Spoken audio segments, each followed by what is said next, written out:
মানুষকে আজকে ঐক্যবদ্ধ হয়ে দেশে সভ্যতা ফিরে আসুক, আইনের শাসন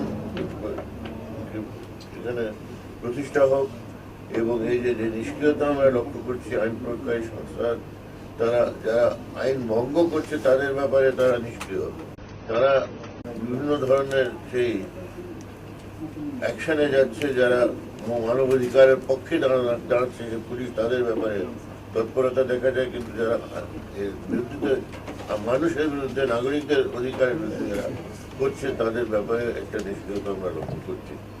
আমরা মনে করি যে ঐক্যবদ্ধ একটা উদ্যোগ নিয়ে দেশে মানুষের অধিকার রক্ষা করা, আইনের শাসন প্রতিষ্ঠা করা, এগুলো খুব জরুরি ভিত্তিতে করা দরকার বলে আজকে আমরা বসে এই কর্মসূচি নিয়েছি।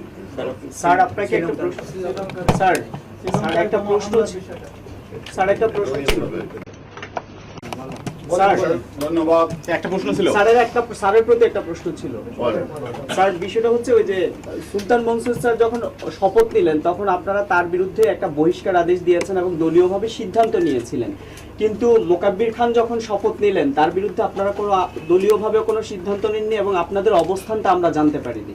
এই বিষয়ে যদি স্যার আপনি একটু বলতেন। এটা তো আমাদের 14 দলের একটা মিটিং, এখানে দলীয় বিষয় নিয়ে আলোচনা করিও না, কিন্তু যেহেতু ঐক্য ফ্রন্টের সংসদ সদস্য তো উনি, বলা হচ্ছে আগেই বলা হচ্ছে আপনারা জানেন।